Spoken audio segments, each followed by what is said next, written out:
each of today's interviews. I'll see you soon.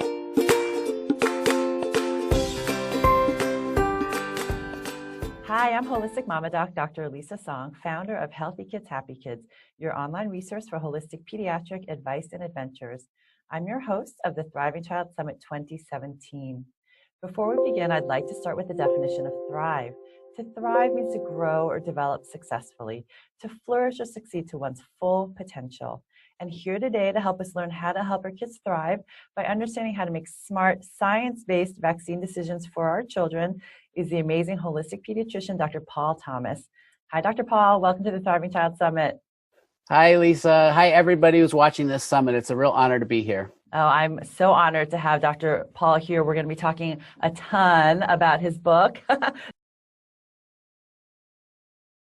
The Vaccine-Friendly Plan. So I wanted to read Dr. Paul's bio because he's got such an amazing history.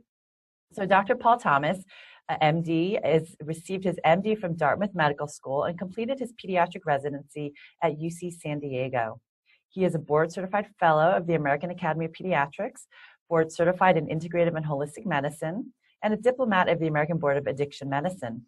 He taught residents and medical students from 1988 to 1993, practiced at Westside Pediatrics from 1993 to 2008, and then opened up his own practice in 2008, Integrative Pediatrics, where he currently serves over 13,000 patients in the Portland, Oregon metro area. He's a founding director of PIC, the Physicians for Informed Consent, of which I'm proud to be a member. He's also a co-chair for Oregonians for Medical Freedom. He's a co-author with Jennifer Margulis, PhD, of the Vaccine-Friendly Plan, Dr. Paul's safe and effective approach to immunity and health from pregnancy through your child's teen years, which was just published in 2016 from Valentine. Join the over 300,000 other subscribers who follow Dr. Paul on YouTube. So Dr. Paul is an amazing resource. This is the book, again, that he wrote and published last year, The Vaccine-Friendly Plan. It's definitely a must-read for all parents out there who are really grappling with this decision. And, you know, I do have to say that in my practice, right, the decision to vaccinate or not vaccinate or which vaccines, when, how, how to do it safely, that's the number one concern of my families, and I'm sure yours too, Dr. Paul. So this is such an important topic. It sure is. It sure is. So, Dr. Paul, I'd love our listeners to hear your story and how you became a holistic integrative pediatrician. How were you always interested in more holistic integrative work, or how did you come to this? Well, I was trained at Dartmouth Medical School. I did grow up in Africa, so I was exposed to the fact that there are other ways of doing things. But beyond that, I was traditionally trained, Dartmouth Medical School, residency in California. And at that time, I finished medical school in 85, residency finished it in 88. And, vaccines were really being touted and rolled out as the solution for infectious diseases. And it felt like it was. I was there when we rolled out the Hib vaccine. We saw a huge decrease in epiglottitis and meningitis. It was like, wow, these vaccines are amazing. So I was sold that this was the solution. And in fact, most pediatricians today still think that vaccines are the best way they can help their families. And, you learn that, you're taught that, it's reinforced in so many things we read as pediatricians that you have to actually have an open mind and sort of that childhood inquisitiveness of, why aren't my patients doing so well? So what I started noticing in the 2000s was more and more kids having neurological problems, developmental delays, and frank severe autism. And so for me, it was 4 cases in a row, 4 years in a row, where I had a normal 1-year-old who by age 2 had regressed into severe nonverbal autism. And it was November of 2007. I walked into an exam room. It was supposed to be a 2-year-old well visit. And sitting across from me, the window light was shining behind him. This little guy was in a stroller, his head just going back and forth, and he was gone, totally gone. And I looked back through the chart, he'd been normal. I saw him at 12 months. My nurse practitioner saw him at 18 months. Everything was on track. Had that been the first case, I probably would say, that's a coincidence. It was the 4th case in 4 years. I could no longer just say, business as usual. Because I'd also been pursuing a lot of the information that's out there. People get confused because you hear the messaging that vaccines are safe and effective, period, end of story.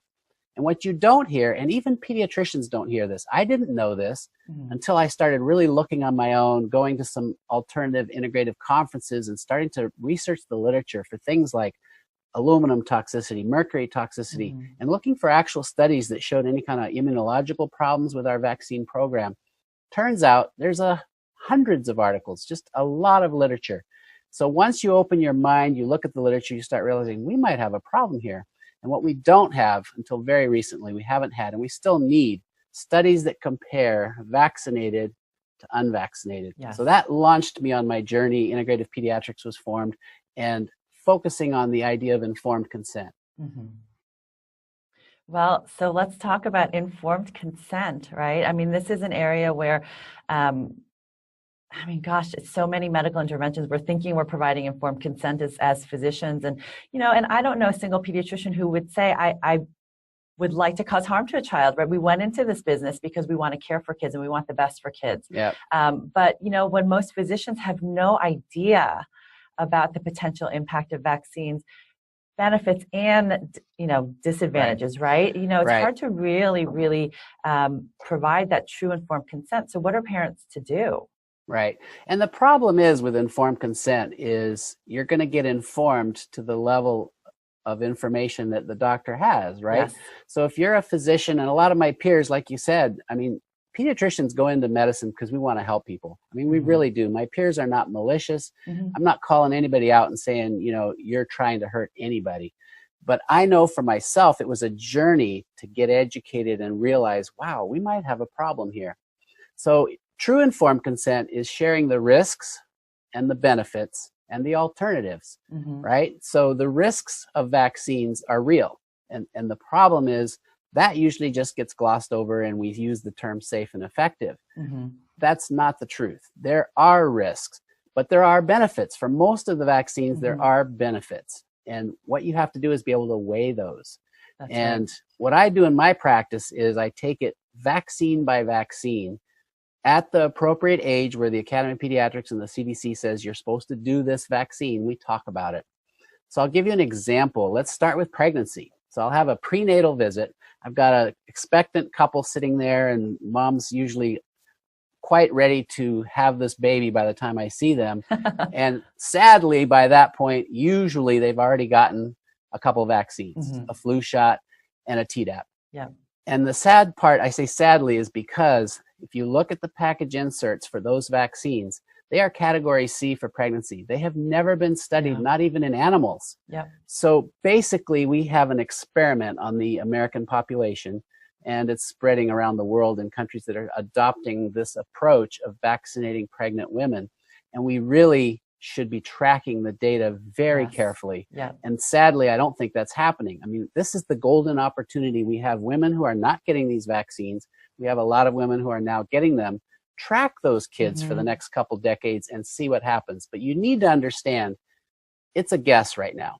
And the thing is, the big one that's pushed is pertussis. This was just added, the whooping cough vaccine, the Tdap, was added a couple years ago and is being pushed very hard because, oh, you don't want your baby to die of whooping cough. And of course, we pediatricians, if you're my age or older, we took care of kids in the ICU, the NICU, who are struggling for their lives, occasionally might have even died from whooping cough.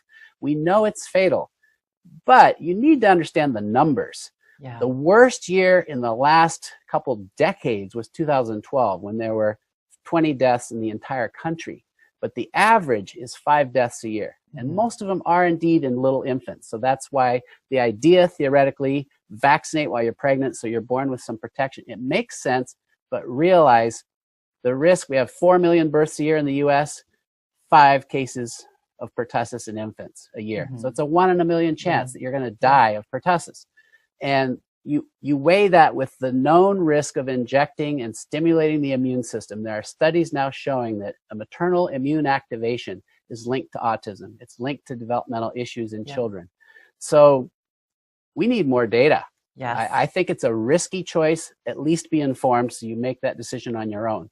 That's right. I could go on with the Hep B if you like, because that's my pet peeve. Yes, well, let's do that. But I want to pause and, just point out when Dr. Paul is talking about the vaccine insert, right, the package insert, this is something that most Physicians have never taken a look at themselves either, right? It's Yep. easily available online.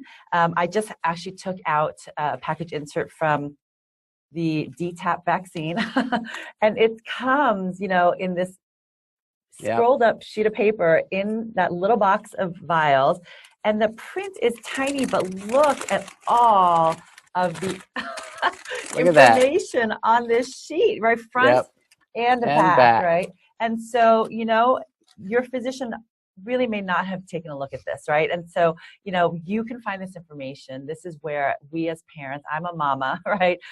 It is, and I'm a pediatrician, but it is up to you as your child's best advocate, right, to also get this information, even if your physician isn't necessarily providing it, right? And hopefully they are. Hopefully, my hope is that every pediatrician at some point will be open to having a rational discussion around vaccines. Yeah. I mean, Dr. Song, I'm glad you opened that out. I've done that for all the vaccines. And I've actually thought of making posters in my office where you frame the package insert and then you highlight the ingredients. Yes. And you highlight the side effects because they're there in plain black and white. Yes. These vaccines are not safe and effective, period. There are ingredients that are of concern, and there are side effects that are known and documented. Yes.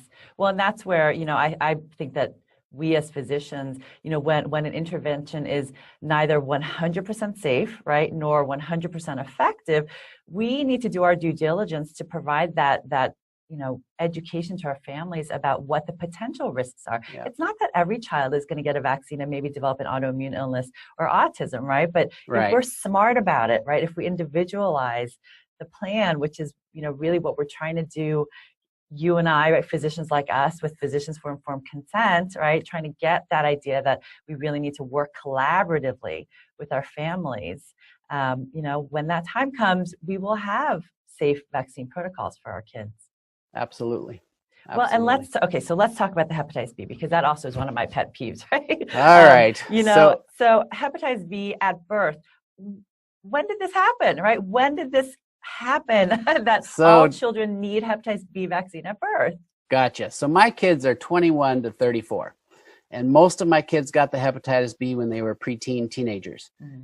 That's what made sense. Hepatitis B is a sexually transmitted disease. You catch it just like you might HIV from, promiscuous sexual activity and sharing dirty needles, basically. Mm-hmm. Babies aren't doing that. So in about 2001, 2002, which, by the way, was when we got the mercury out of all the vaccines, or almost all. We still have the multi-dose flu shot that has a large amount of mercury, thimerosal. Yes. But right around the same time, we had this massive program across the country to move hepatitis B from teenagers to newborns. I was a pediatrician, busy at that time, and I'm thinking, what the heck? This makes no sense. And a lot of my peers, we were all kind of going, this is weird. But we were told, and, like good learners, we learned that, we might prevent hepatitis in a newborn who was missed. So the mother was either not screened or there was some error in her screening, and she actually has hepatitis B. She's going to give it to her newborn. There are studies showing clearly if mom has hepatitis B, we should do not just the vaccine, but the H-big, the immunoglobulin. That's right. But for 99%, or it might even be 99.9% of moms in the USA, those moms are hepatitis B negative.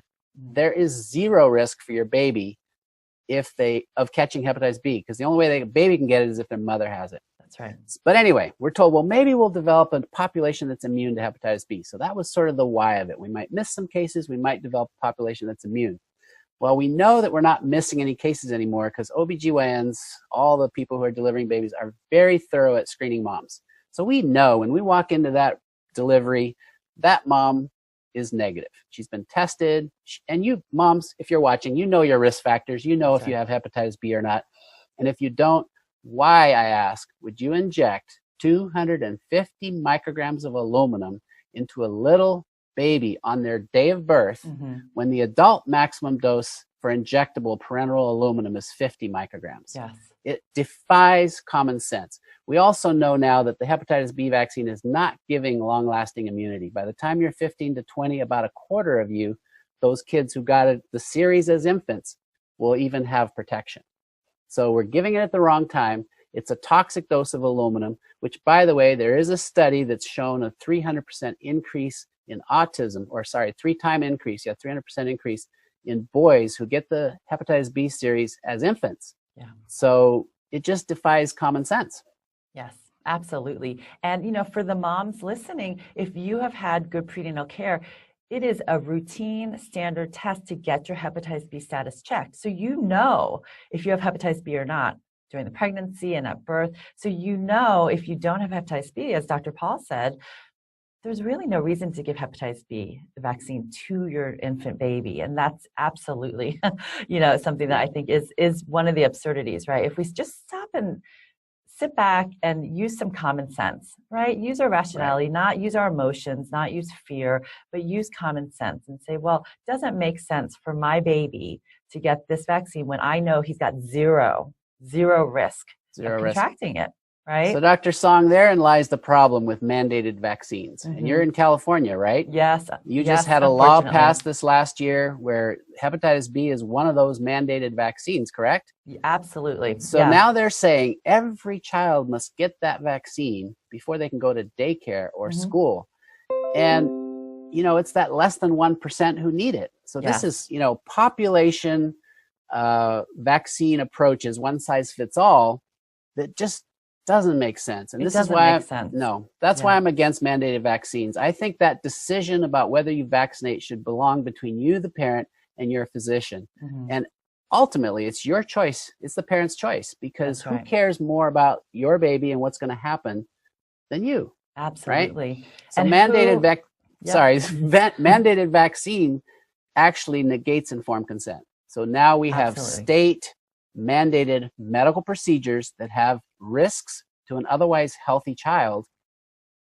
That's coercion at the least, and criminal, you know, if you really think about it. Yeah. Well, thank you for saying that. You know, I am in California, and you know, we really felt the impact last fall. You know, when school started fall of 2016, and now, you know, the fallout is very real.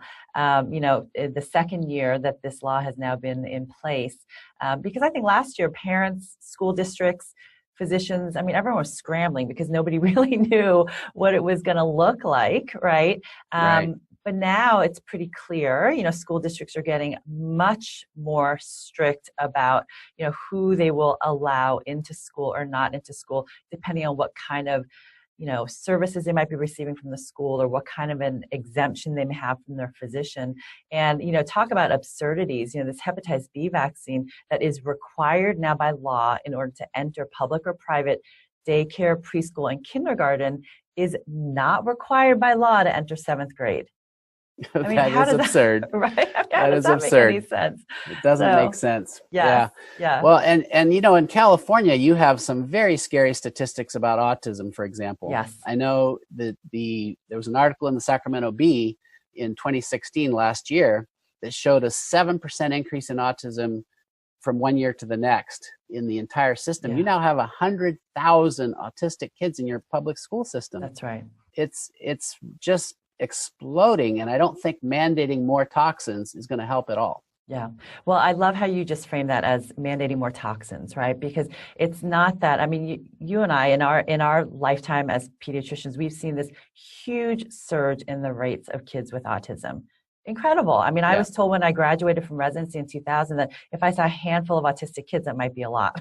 And now, I mean, we're just flooded, right? And so, and it's not to say that vaccines, I do believe that vaccines can harm susceptible children, as you do as well, but it's not the only thing, right? And I love how in your book you go over, you know, it's all about how do we keep our kids healthy, right? Through their lifetime and minimize their exposure to toxins and their ability to excrete and detoxify toxins. Yep. So vaccines are one issue. Right. When I have a prenatal, the other thing I cover is this whole fear factor that, how am I going to raise a healthy child? Yes. Do I have that 1 in 45 or 1 in 67 risk of my child being autistic? Yep. And a 1 in 10 of them having ADD or ADHD, and a 1 in 6 of allergies and asthma, etc. And I say, no. You can still have a healthy child in this country, but it's going to take some vigilance and some work. Yes. Right? Yes. So what makes us ill? It's not our genetics. Every time you read, there's a new genetic link to this or that, whether it's autism or cancer or whatever. What they're usually talking about is single nucleotide polymorphisms, which are just how our genes interact with the environment. So really, it's environmental. Yes. You know, when I went to medical school, there was no autism. Didn't see a single case. When I was in residency in the 80s, I didn't see a single severe case. I saw a couple PDD, NOS, you know, what we would probably call ASD now, autism spectrum, and then it exploded. What happened? All these toxins. The first chapter in my book is toxins, toxins, toxins. We talk about acetaminophen. Acetaminophen is the biggest magnifier of toxicity because it blocks glutathione, our major detox molecule.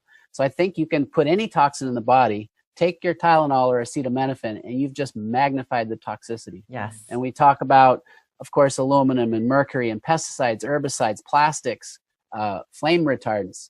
I think California made a rule change so they're not pushing as high a flame retardant on the population, but you had one of the most aggressive flame retardant policies. So yeah, your mattresses won't catch fire, but you're breathing all these toxins and you're becoming, you know, neurologically impaired. So yes, the toxin issue is huge, but the vaccine piece is important because you're actually injecting and you're bypassing the body's natural way of getting rid of toxins. This is especially important for aluminum. So let's talk about aluminum because, you know, the whole initial fear around vaccines was around the mercury. And I used to get calls from parents, are your vaccines mercury free? Right? Thimerosal, right? The mercury preservative that was used in vaccines. And, you know, so now, as you mentioned, most of our vaccines are thimerosal free except for the multi-dose flu vaccine, which actually is not even in the state of California, at least pregnant women and young children are not allowed to receive the mercury containing flu vaccines. Right? Even though the industry said that mercury was not a problem. So, but now, so it's not just about the mercury, right? I mean, look at your package inserts. There are all these other ingredients in there. So let's talk about aluminum because I think that's so important for parents to understand, you know, the impact of aluminum and these other things that are in vaccines that they may not be aware of. That's a very good idea. So this book here, Schoenfeld's book, Aluminum and Autoimmunity, hundreds of references showing that aluminum is probably the biggest trigger of autoimmunity of any other known substance. And where people get confused is you'll hear, and you can even read this on the CDC, various, you know, websites that are promoting vaccines will say, well, we eat a ton of aluminum. Look at the aluminum in formula. Look at the aluminum in our food. Obviously, what we're injecting is a tiny fraction of that. What they're missing is that less than 3% of your ingested aluminum is absorbed, first of all. And even the absorbed aluminum is handled differently than when it's injected. Let me tell you about injected aluminum. They are nanoparticles. Think of injecting little tiny microscopic pieces of metal. Remember, aluminum's a metal. It's small enough to be in solution, but it's too large to dissolve. So those of us who give vaccines, we're used to the fact that sometimes when you inject in a muscle, you get this huge red reaction. This is aluminum probably because your white blood cells, your macrophages, which deal with foreign particles, say, whoa, what are these pieces of metal doing here? Gobble, gobble, gobble. They can eat them up. And macrophages, white blood cells, can move through the body, including to the brain, the kidney, bone, the places where aluminum ends up. And so there are studies showing that, you know, a week or two later, there's still a significant portion of that injected aluminum in your body, and that aluminum stays for 7 years plus. So imagine injecting your baby, and then your 2-month, your 4-month, your 6-month-old, 12 months, 18 months. We're injecting aluminum, sometimes several vaccines with aluminum at all those visits, way too much at all those visits. And it's carried by the macrophages to the brain, where macrophages die in the brain. They don't just survive very long. Those cells last a few months. And when they die, they release what? Metal, aluminum, which is very inflammatory. And that triggers this huge inflammatory response, which we know is part of chronic disease. We know it's part of the autoimmune problem. And that's probably, I mean, it's been shown to be present in autistic kids. The Vargas study in 2005 showed across the board kids with autism who happened to have died in a motor vehicle accident and they sectioned their brains, they all had inflamed brains, and the non-autistic matched controls did not. And so this might explain it.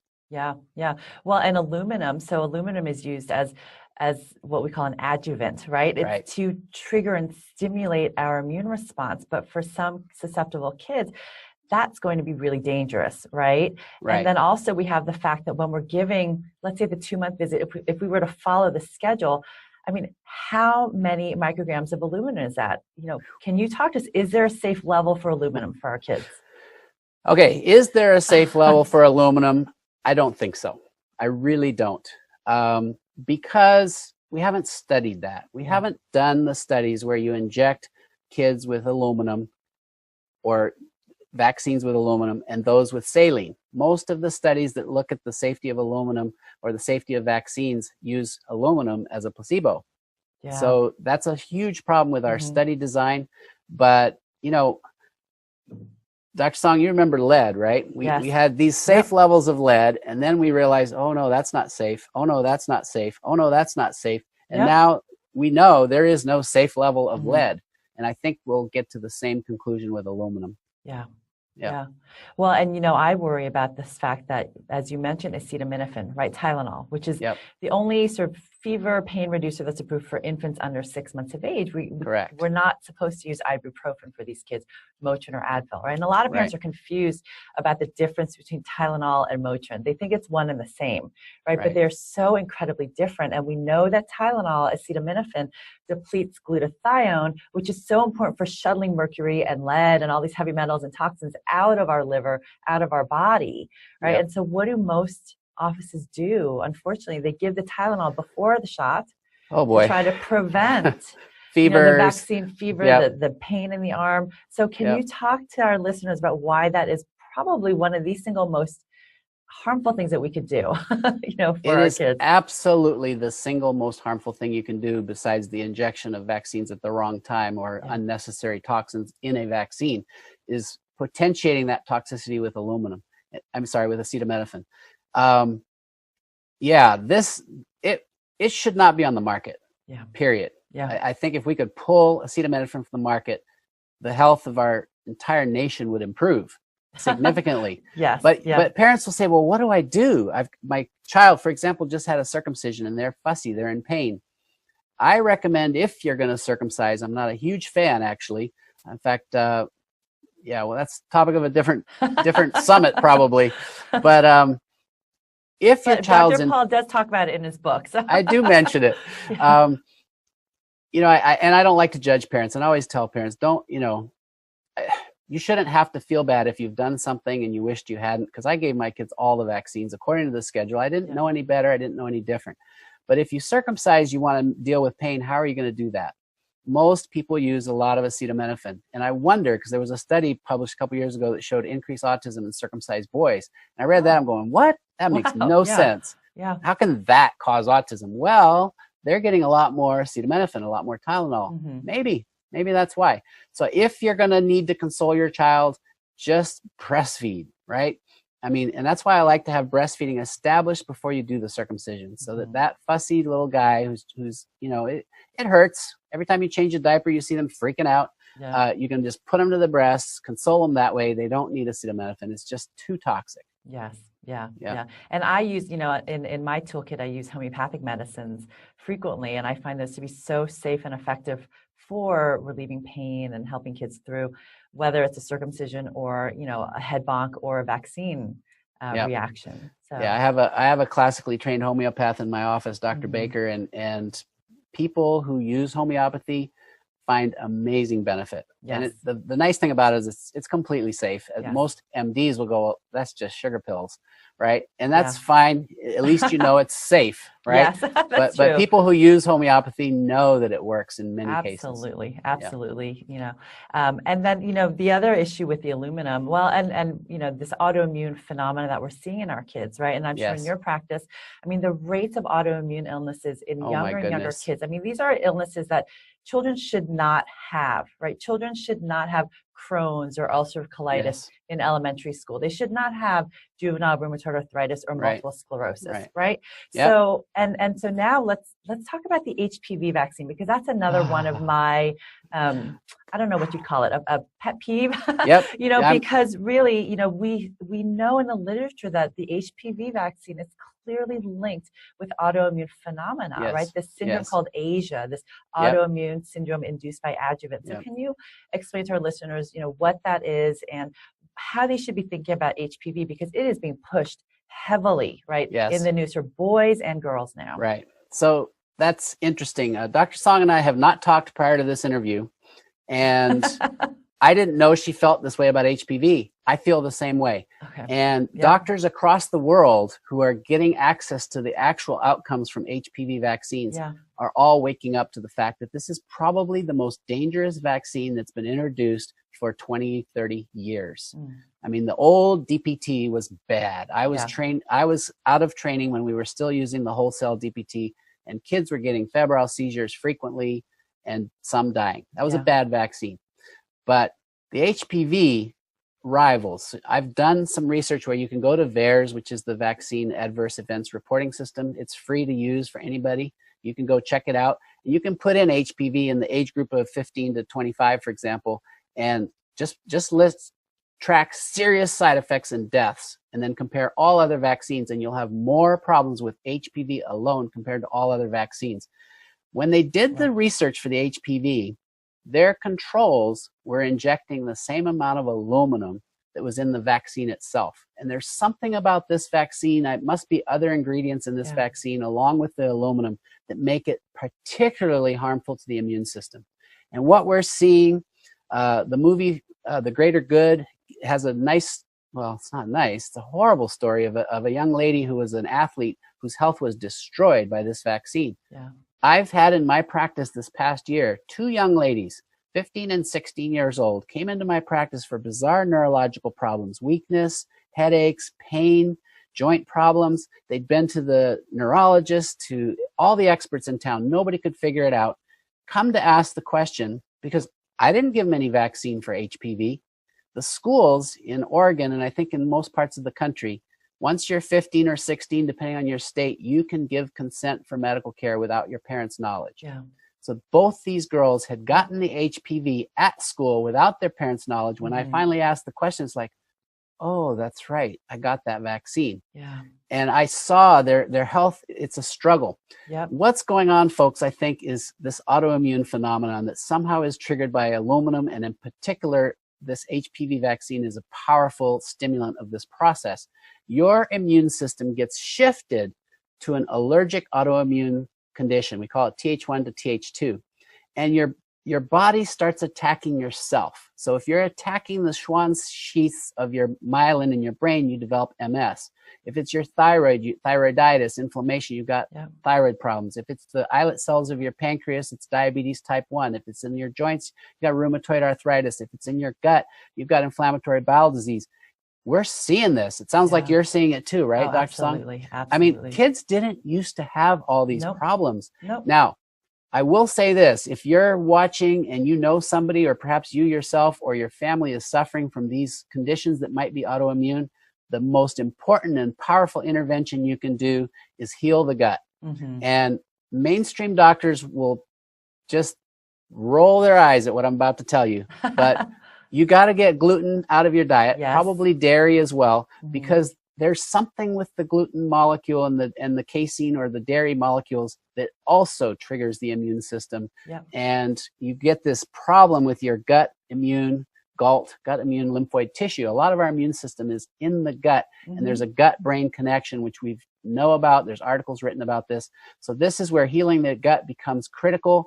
And you got to start with, organic, whole food, real food only. You got to get crazy, serious about what you're eating, and then healthy nutrients, probiotics. I'm intrigued with some stuff.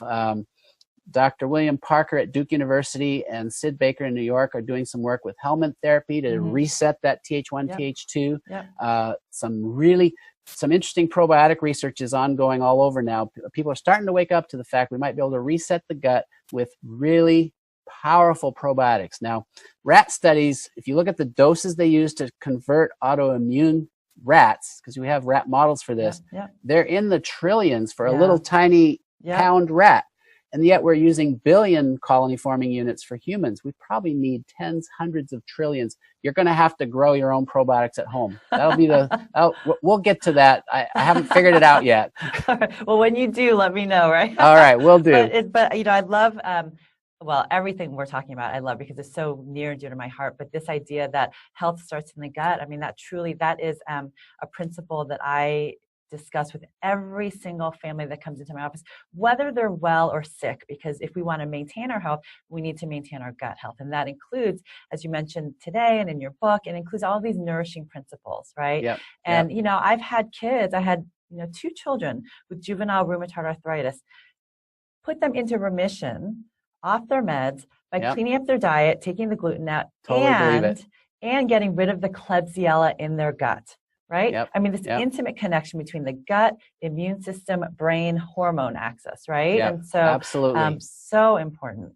And so that gut health starts actually before birth. Yes. Mom, we have this pre-pregnancy. I wish we could get everybody healthy before you got pregnant. But whenever, start as soon as you can and start eating right and fixing your gut, because actually, you know, when you have a vaginal delivery, that's the first inoculation of good bacteria or bad into your newborn, right?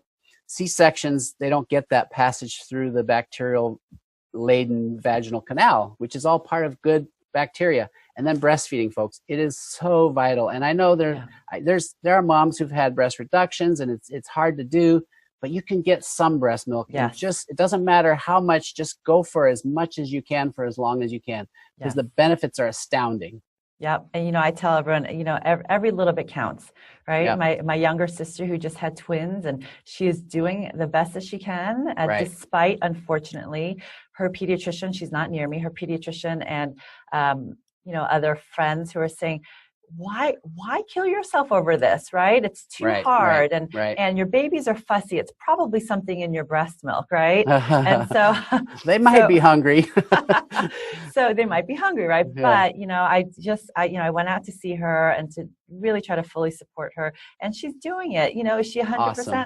No, but every little bit counts. So, you know, don't give up. Don't give up. Don't you know, and I want to just go back to the vaccine adverse event reporting system too, just to kind of go back to this idea, you know, that we as physicians and parents can report these adverse vaccine events. But how often is it happening, right? You know, we are just, I mean, we don't even know. We're at the tip of the iceberg of the adverse events that we are seeing without even recognizing, or parents recognize, but they call their physician. Their physician might say, oh, it's just a coincidence. No, that would have happened anyway, or it's unrelated, right? And so nobody's reporting. Nobody's reporting. So you read studies that maybe only 10% are reported. I think it's probably more like 1/100th of 1% are reported. Here's the true confession. I'm ashamed to say this, but I've been a very busy pediatrician for the last 30 years, and I've reported vaccine adverse events a handful of times. That's ridiculous.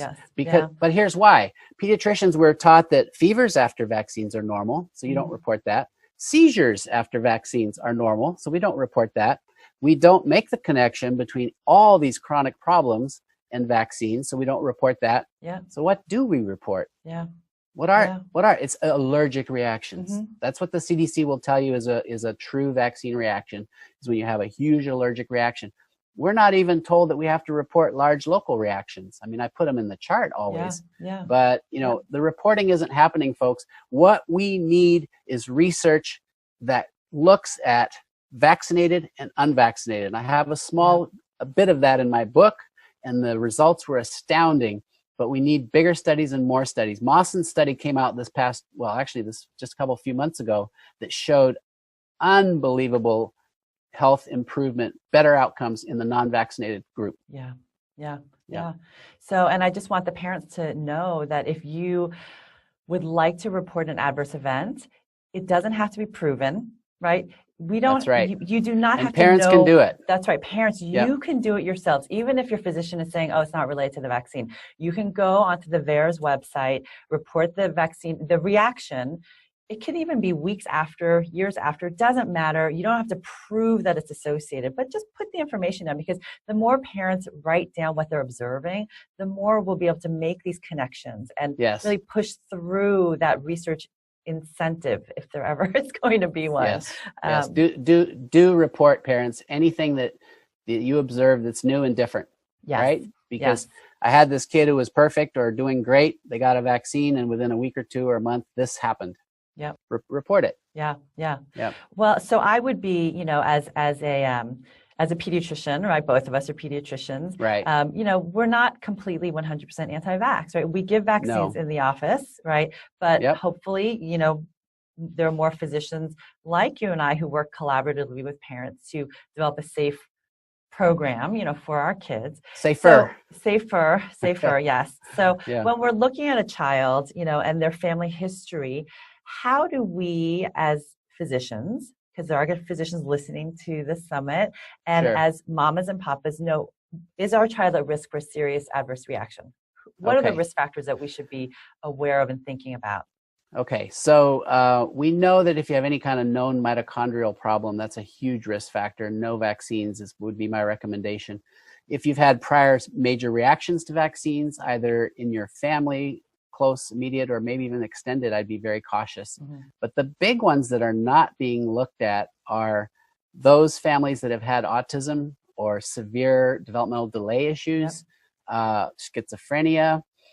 I actually think severe ADD, ADHD is just along that spectrum of neurological issues. Yeah. And if that's running in your family, what's going on is you do have those single nucleotide polymorphisms that put you and your family at greater risk. Yeah. It doesn't mean you have to have an autistic child or a severe ADHD or any of those things if you're cautious. So look very closely at autoimmune problems within the family, neurological developmental issues within the family, and prior vaccine reactions. And those are kids where, honestly, when you really look at the numbers, it probably doesn't make sense to take a chance and give them a vaccine and tip them over. Yeah. Tip them over is, that's a phrase I use all the time, right? Because it might be that your child regressed immediately after, let's say, their 18-month MMR, but there's been a buildup of these toxins, right? And that's it. That's the camel that broke the straw's back, right? Yeah. It's a tipping point, but we have to think about all the lead up to that, right? My biggest advice to pediatricians and parents also listen in on this: when I became aware that something finally tips these kids over, and whenever I see that, any developmental delay whatsoever, delayed language, delayed motor, delayed social, delayed eye contact, it's no vaccines, okay? Yeah. And by doing that, I've had 7 kids in the last 7 years who were starting to look fairly autistic, or in some cases very autistic, who became fine. So they reversed that process. And I hear all the time with patients who come to my office after leaving other practices that their kid was showing these signs, and the pediatrician said, "Oh, don't worry about it. There's no link between vaccines and autism or vaccines and whatever," right? Because that's what we're told. That's what we're taught. Or they'll say it's just a phase, right? That their kids are going through. It's a phase. And sadly, they do another vaccine and another as the kid is deteriorating. And it's just tragic, because I think if you could just stop, look at your child, watch what's going on. If you're losing your child or they're not following developmental milestones, they're telling you something. Yes. And you need to listen to the message they're telling you. They're nonverbal sometimes. So parents, it's up to us. Yes. If your nonverbal child is giving you signs they're having trouble, you don't keep injecting toxins. It makes no sense. That's right. Thank you for saying that. And, it is it is almost always the parents who notice these early, what we call soft signs, right? Sometimes, if it's your first baby and you don't have a lot of family or friends around you to support you who've had children themselves, it might be grandma or grandpa visiting that notice something's a little bit off, right? Right. But pay attention to that, right? Your little spidey sense that's going off, because even as early as 6 months, right? They've shown that, developmental pediatricians can look at these home videos and point out which child will go on later to develop autism, right? You can notice early on the verbalization, the eye contact, the socialization, right? Yeah. I would say eye contact's the biggest one that you can actually pick up at 2 to 4 months. So when I'm looking at a 2-month-old, I'm trying to get some connection, right? I'm following. Are you tracking me? And if I can't get any connection, I'm not vaccinating that baby. I'm sorry. I want to make sure they're there. We're connecting, because too often I think you're just throwing more harm into their little system that's trying to deal with, people wonder, well, what could they be dealing with? We haven't vaccinated them. Let's say you didn't give the Hep B and it's a 2-month visit and it's time to do a bunch of vaccines. And well, during the womb, that 9 months in the womb, every human being walking this planet Earth is loaded with toxins, right? When we do body burden studies, we all are toxic now. The uterus shunts nutrients to the baby, but also toxins. We shouldn't joke, but say if you're pregnant, it's a great way to detox if you're a woman. Right? I mean, sadly. So that baby's born with already toxins, okay? And their immune system is immature, their gut's trying to stabilize and establish that, that good flora. It's a time to be extra careful. Yes. And, and I have had children, granted not many, but I have had children in my office who have not had a single vaccine and they develop autism, right? Yes. So clearly there's something else going on. It's not just the vaccines, but as you said, vaccines are a significant factor.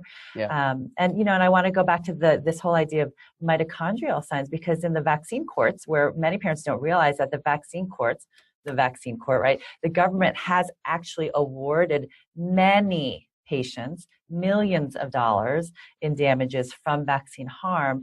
And many of those kids have been found to have mitochondrial dysfunction, right?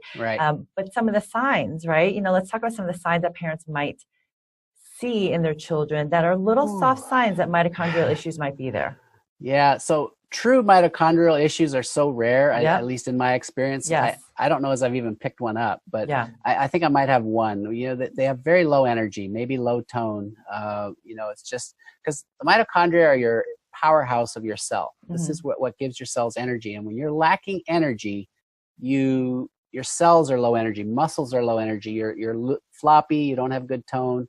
What else were you thinking of, Dr. Song? Well, so, I mean, that's, as you said, a true mitochondrial disorder, that's exceedingly rare, right? I mean, those are, you're sending your kids to the specialty centers and they're getting muscle biopsies. And I mean, that's a big deal, but that's not most of our kids on the spectrum or most of our kids with, mitochondrial dysfunction. The signs that I'll see in kids are the kids who, when you pick them up under their arms as babies, right, you should be able to hold them upright and they don't slip through your arms, right? So if they're kind of slipping a little bit, or they're just a little floppy, or my toddlers, right? Toddlers have this amazing posture, right? Just naturally, they're nice and erect, and they don't hunch forward like we do as grown-ups, right? So kids who are sitting humped forward, or that's that low tone thing. Or in that W position, right? Instead of crisscross applesauce, they're sitting on their knees with their lower legs splayed out. And I actually will have, as they get older, when they're starting to draw with crayons or scribble, right? All kids go like this at first, right? But many kids, with the tone issues, right? Because many parents will say, well, my kids are really strong. Well, we're looking at core tone with the, humped posture. Right.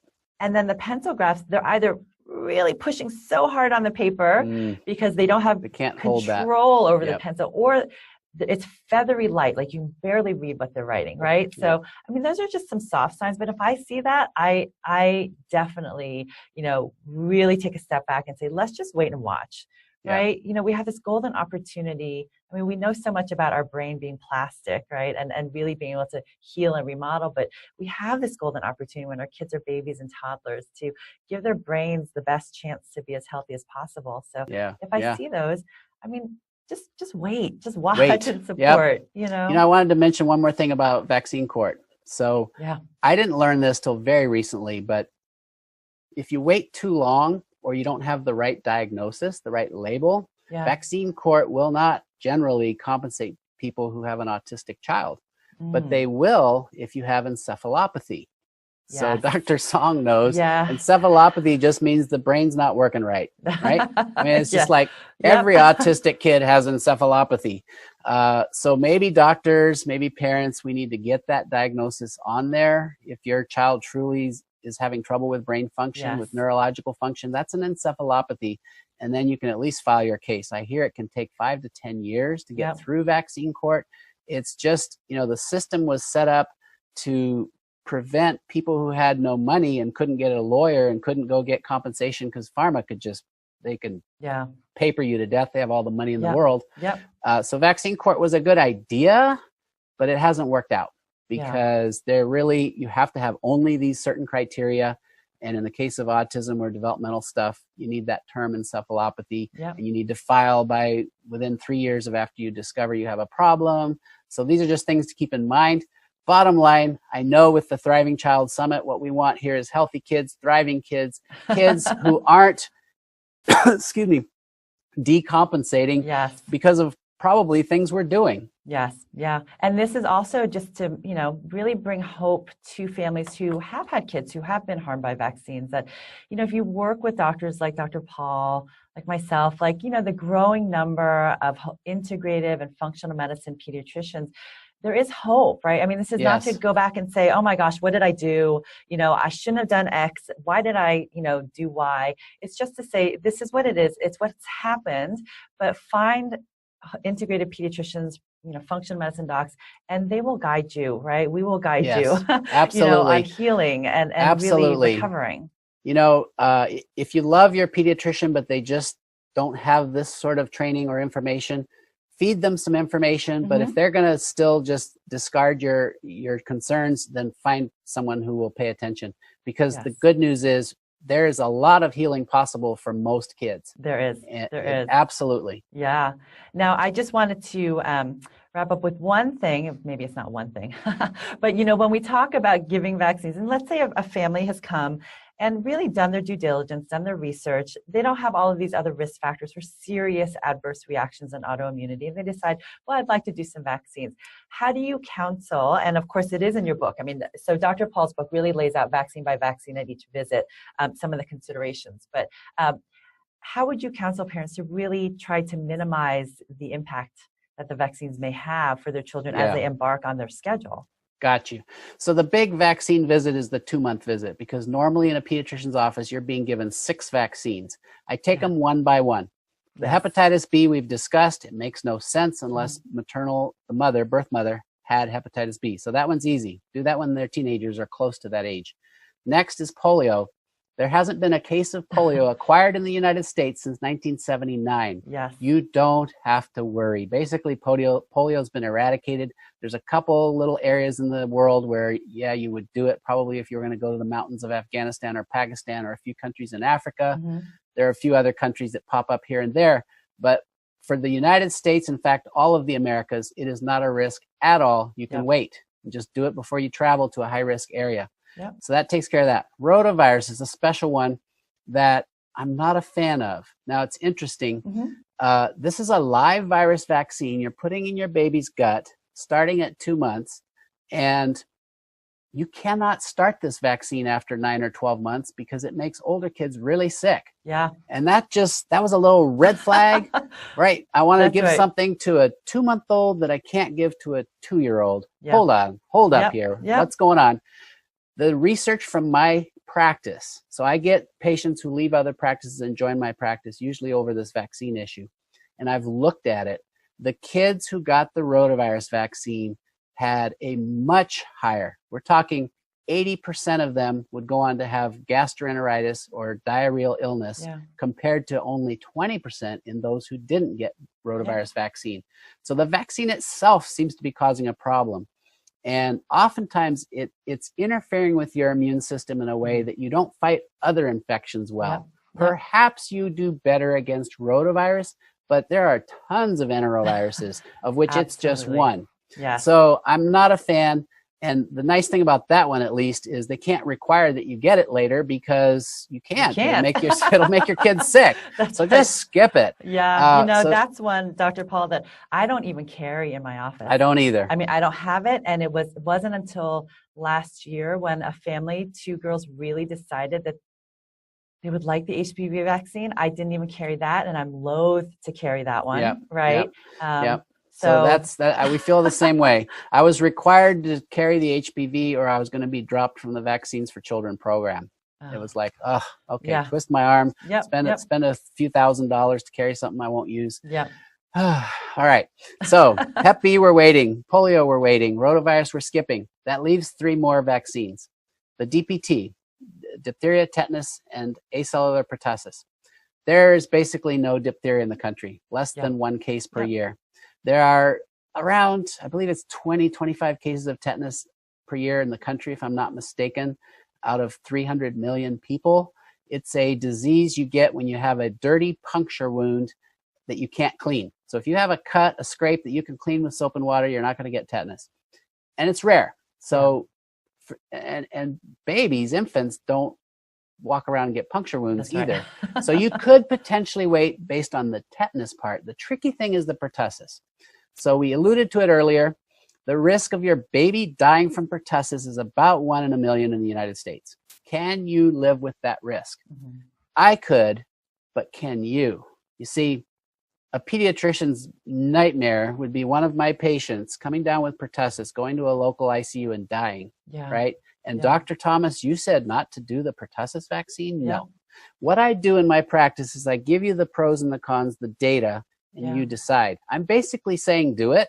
Do the DPT because of that whooping cough risk of death, even though it's tiny. It is real. So there is a real risk. And I would say about half of my patients do choose to do it. They're just too afraid of that issue. And that's fine. I provide the vaccine and we do it. The other 2 that are offered at the 2-month visit is the Hib against Haemophilus influenza type B.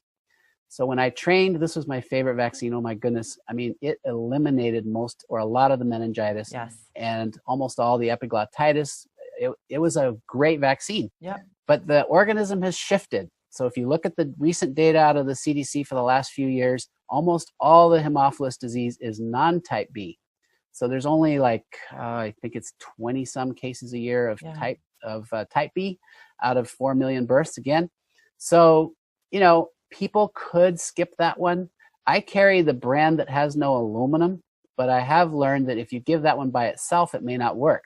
The reason it worked in studies was it was given at the same time as an aluminum-containing vaccine. Remember, the aluminum's put in there to stimulate the immunity. So probably if you're going to do the Hib that doesn't have aluminum, which is the one I would prefer, you probably have to give it either with the DPT or the Prevnar. But you could theoretically skip the Hib. A lot of my patients choose to do that one. And then Prevnar is against pneumococcal disease, 13 different strains. It also has aluminum. So remember, the Tdap has aluminum, Prevnar has aluminum. I don't do those 2 together. Either one of them is too much aluminum. Put them together, it's way too much aluminum. Is it making a difference splitting those up? I don't know. My research shows that the vaccine-friendly plan does have much better outcomes than the CDC schedule. But that's, you know, it's a small study. It would need to be reproduced. And like I've always been preaching, we need more studies comparing vaccinated to unvaccinated or to partially vaccinated kids. But that's what we do. In my practice, I'd say half the kids are getting the Tdap and the Hib at 2 months, the Prevnar at 3 months. They come back at 4 months to get the Tdap and the Hib, Prevnar at 5 months. 6 months, we repeat again. Why, Dr. Paul, are we doing all these vaccines at 2 months, 4 months, 6 months? It's a good question. I'll tell you the rationale behind it. Most of the serious meningitis or the kids who die from pertussis are the youngest babies. I mean, they're the tiniest infants. So if you wait till a year, which makes sense based on their immune system, the immune system's in such better shape, more able to mount a proper immune response by a year, but you're going to miss half the risk. Most of the pertussis kids will have already died, and half the meningitis cases would have already happened. So this is why the CDC and the Academy of Pediatrics said, let's do it early so we can catch some of those early cases. There is some science behind that schedule, but again, it does push the immune system hard a bit, way too early, actually. And we know now, we have studies on immune activation, both in pregnancy and in infancy, that it's linked to developmental problems. So that's that reason for pause about doing vaccines so early. You know, the other concern that I have with the DTaP is I see in a number of kids with early DTaP that they have an increased rate of eczema and asthma, right? This atopic class of illnesses that is so common. And what we're finding now is that that really is an autoimmune problem in kids. And so if there's a really strong family history of eczema and asthma and allergies, that's another time that you might want to just give pause. Right? Thank you for bringing that up. There was actually, I saw something I read back in the 40s or 50s. Pediatricians back then would hold off on all vaccines if you had eczema.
we lost that along the way because by the time I came through in the 80s, that wasn't being taught anymore. Yeah.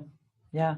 And then this idea, right, of these shifting strains, right, these mutating strains so that these vaccines are no longer effective. I mean, when Prevnar first came out, it was Prevnar 7, right? Correct. There were 7 strains of pneumococcus, stopped working. Now it's Prevnar 13, right? When the HPV vaccine came out, it was 4, and now it's 9, right? So, you know, we really also have to think at this point, you know, with whooping cough, right? The whooping cough vaccine is not, the whooping cough part is not working. Correct. You know, I chose not to give my son as an infant the DTaP, but I decided, well, let me get it myself, right? So that not during pregnancy, but after he was born, so that if I'm exposed, I'm not going to bring it home to him.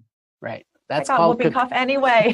That's called cocooning, and it's not working. There was one study showing it worked a bit in Australia, but other studies have shown it's not working. The whooping cough organism pertussis has mutated so that the protactin protein that's important in the vaccine protection part of it has changed, and so now most of the organisms in many parts of the country, the vaccine doesn't work at all.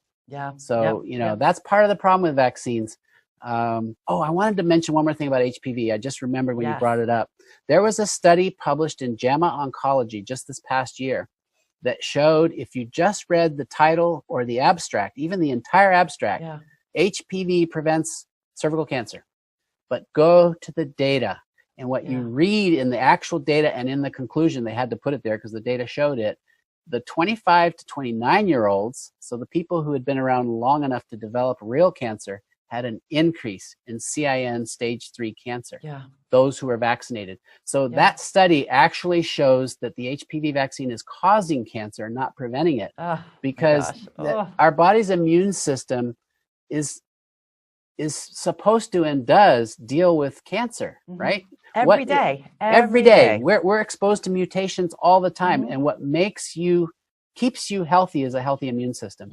And hammering away with aluminum is absolutely the worst thing you can do as far as having a healthy immune system because it's shifting you more to the allergic and the autoimmune state.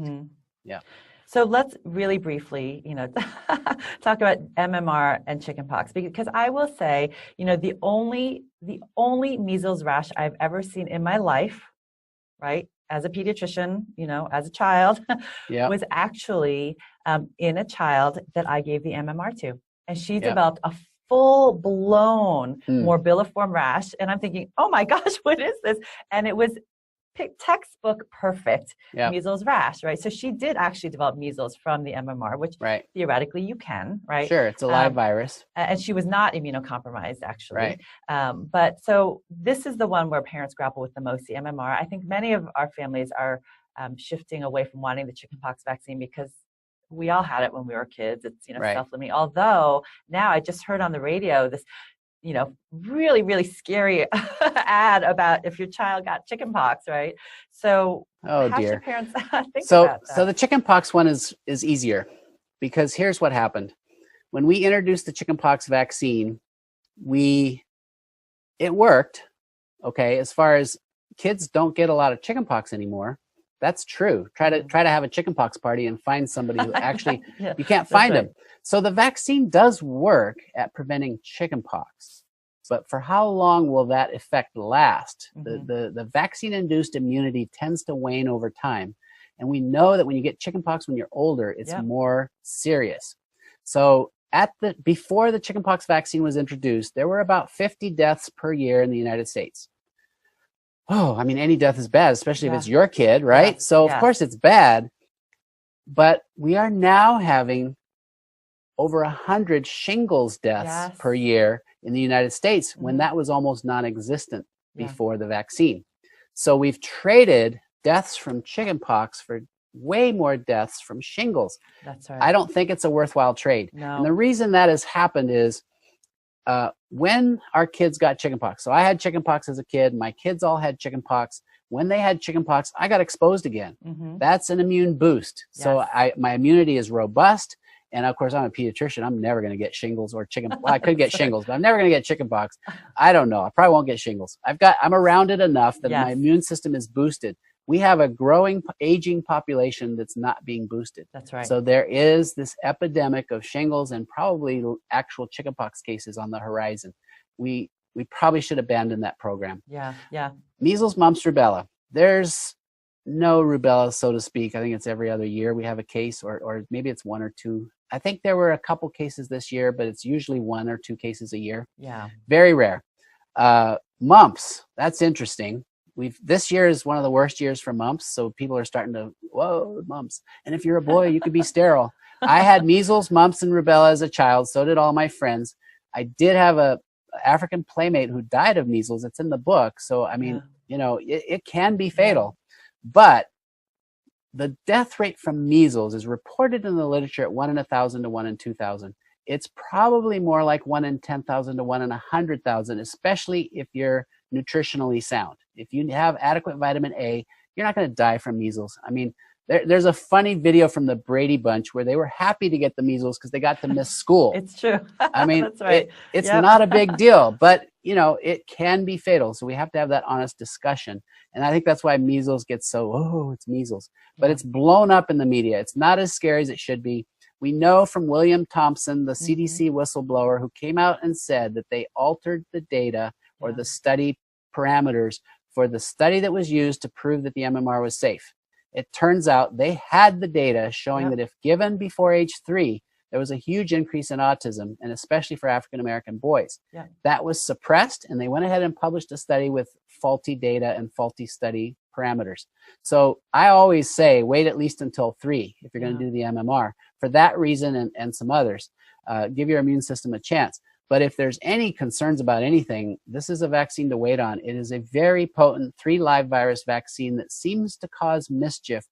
And I actually think, I can't prove this, but I think it has to do with the fact that when you inject a bunch of aluminum with other vaccines, remember those macrophages carrying the aluminum to the brain and you're already in this inflamed state, and then you give 3 live viruses, it unleashes, it's like pouring gas on a fire. It unleashes the inflammatory state. And I think this is why we see so often, if you see a lot of autistic patients, I have over 300 in my practice, at least half of them say it was after that vaccine that either within days or within a month or 2, they lost their kid. So that those viruses are starting to just create more and more inflammation, and it becomes just an explosion. So and that's the problem with that one. And I want to tell parents too, it's not just the autism risk, because I have 2 kids in my practice that I am convinced, absolutely convinced, we were, you know, these families were on kind of a slow schedule, and, you know, supported as fully as they could be. But after the MMR, these 2 boys developed juvenile rheumatoid arthritis. And we know the rubella component can do that. So it's not just measles and autism. We need to think about these other autoimmune phenomena. And unfortunately, we can no longer get separate components, right? We can't get the separate measles, separate mumps, separate rubella vaccines, so that we can just slowly introduce these. We have to give them all at once. Right. Well, you bring up an interesting point. I was separating out the vaccines for about 5 years before I moved to my practice and started integrative peds in 2008. And I still had those autistic kids kids who were having it separated out. So I think those are very powerful vaccines, whether they're together or separated. And we just need to be cautious, especially. I think what's changed is this. People will say, well, we tested those and they were safe. Well, if the testing was done 20, 30 years ago, for example, we live in a different world, folks, as far as toxins. I mean, we haven't even touched on glyphosate, which we have actually several speakers who are talking about glyphosate. Oh, that's good. Roundup, right? That's the pesticide, right? I mean, it's so harmful. So harmful, and it's harming the gut, making this immune gut brain thing way worse. So, and did you see that paper that showed that there was actually glyphosate found in several of the vaccines? Yes, I sure did. I mean, that is just horrifying to me. We're finding glyphosate, Roundup, right? This pesticide that causes leaky gut, causes leaky brain, right? In vaccines, in our baby foods, in our formula. So and polysorbate 80 also causes leaky gut, and that's in a lot of vaccines, and it's also in most of the vitamin K shots being given to newborns. So just as a caution, when you go into the hospital to have a baby, you sign and give permission for routine care. Be aware you are giving permission for the hepatitis B vaccine, a vitamin K shot, and eye ointment. And so you need to think cautiously and carefully about what you want to do about that. I do think some vitamin K is important. If you're not going to do the injection, you need to get the oral, and that's hard to get, but that can be done. Yes. So that's a great point, Dr. Paul, because, as moms and dads, when we're thinking about having our babies and we go through the birthing class and we're thinking about, okay, how are we going to have a natural delivery and, have a beautiful birth, we need to think about what that means once the baby's out too, because in that haze where you're signing papers and have no idea what you're signing, you are likely signing that you are okay giving the hepatitis B vaccine to your baby and giving the vitamin K shot to your baby. So you want to have a plan before you get to the hospital. And really know what you're going to do so that you can advocate in the hopefully unlikely event that you have a doctor or a nurse who is maybe a little more forceful, about getting the Hep B at birth. Or they're just doing their job. So you see, the hospitals have standing orders, and one of my favorite hospitals in town, they're exceedingly good at following those orders. And so you'll have a night nurse come on and say, oh, they forgot to give the hepatitis B. Parents are sleeping, and they go in and give the hepatitis B while you're sleeping. So tell every nurse, put a little sign on the bassinet if you're not having the baby right with you, because you want to make sure that your wishes and your desires are followed. Yes. Now, when you do have families who are getting vaccines in your office, apart from, of course, you've done such an amazing job beforehand, right, instilling proper nutrition and, clean living. Yeah, we try. We do our best, right? And the families, hopefully you will really dig in and do your best too. And vitamin D. Absolutely. So are there things at the moment, either right before or after the shot that you recommend to help kind of have the immune system have as balanced a response as possible and to kind of clear out whatever toxins that we unfortunately have to inject when we are injecting vaccines? That's a great question, and I'd be actually interested in hearing your response to that question. I know selenium helps with ushering out heavy metals. Vitamin C is good for your immune system. Eating real food if your child's old enough to do that, but if they're just breastfeeding, it's breastfeeding and vitamin D, maybe a little tiny bit of vitamin C.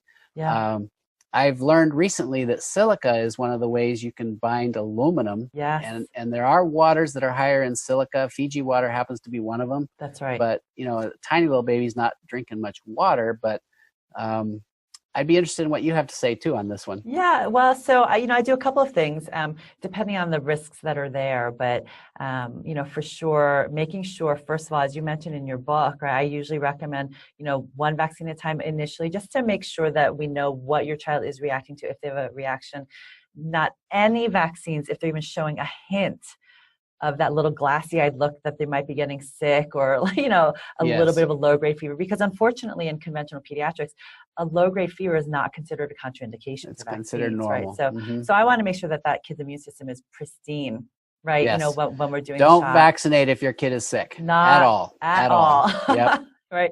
And then, I guess I may be being a bit too cautious, but I do like to, for my kids when they're older, or give to the moms if they're nursing, a little added mitochondrial support. So I'll get them on a little extra CoQ10, a little extra methylation support, even without knowing what their MTHFR status is or what their methylation status is, because you can find some easy sublingual, methyl B12 and methylfolate supplements for baby or for mom. That's a real good point. I do carry that in my office. So I just do a little bit. And then also, I do like to support the liver, whether that's with liposomal glutathione or a little milk thistle if they're older kids, really trying to get them in those post-vaccine days to get in those cruciferous vegetables, right? Right, like the broccoli, cauliflower, Brussels sprouts, green smoothies, cilantro, all of those things that help our body naturally detoxify. Because, as Dr. Paul said, our bodies are meant to heal, right? That's the direction it wants to move in if we give it the right substrates, the right ingredients. So, if we allow our body to do its job and support it with the right nourishment, the right sleep, right, less screen time, outdoor time, all of that good stuff, right? And then I do use homeopathy. I don't know if Dr. Baker recommends homeopathy after vaccines, but there is one remedy called Thuya that I do use, on the day of the vaccine and afterwards to try to prevent some reactions. She's mentioned that, and I think we need to implement that. That's a great idea. Yeah. So it's just, the more we can do to prevent, right? And that's why I love that your book is focused not on just what do we do around the time of vaccines, but how do we build up this little body so that no matter what toxins are exposed to, because they will be exposed to toxins Yes. everywhere, in school, you know, on the freeways, right, at Yep. their friends' homes, at your home, despite our best efforts. So how do we ensure that they can handle that, Right. you know, to the best extent possible? Yep. Breastfeed, eat organic, and yeah, take their world and get rid of the stress. Yes, the Yep. stress, right? Yep. Well, I feel like I could talk with you forever, Dr. Paul. Feelings mutual. Yeah. So I do want to let our listeners know that you can find out a lot more about Dr. Paul. Of course, his book, right, The Vaccine Friendly Plan, it's, you know, available everywhere. You can get it on Amazon Prime, ship next day. But then also Dr. Paul has some amazing, you know, resources. His website, drpaulapproved.com. He's got a YouTube channel, so subscribe for that. And his Facebook group. I mean, I'm a big Facebook person, so I love Dr. Paul's Facebook group that you can join and like and follow some more words of wisdom from him. And so, Dr. Paul, is there anything else that you would like to leave our listeners with? Any sort of last words of wisdom that you want us to take away? You know, eat real food, get into a healing community, and do your own due diligence with research on vaccines, because sometimes your trusted pediatrician or family doctor just may not know even as much as you do. So, you know, I call them my warrior moms or my warrior dads. You know, it is up to us to protect our children. And sadly, we can't sit back and just trust the system anymore, because, you know, when you do what you've always done, you're going to get what you always get. Just look around, right? Yes. It's not good. No, but it doesn't have to be that way. So I wish you blessings in your journey. Keep those kids safe, and God bless. Oh, thank you, Dr. Paul. I call them my mama heroes too, right? Yep. I mean, you know, as mamas and papas, you are your children's champion, right? So I mean, Dr. Paul's words are so true. So, Dr. Paul, I want to thank you so much for being here with me today. It's been my total pleasure and honor, and I just want to thank you for spending the time with us. Oh, thank you, Dr. Song. This is going to be an important summit. Share it widely, and get everybody you know and care about to watch this summit. I mean, this is how we spread the news and become informed. Yes. And so, but thank you, Dr. Song. I'm so glad you reached out and that we had this chance to talk. Oh, me too. And thank you to all the mamas and papas listening for taking this important step forward and helping your kids thrive.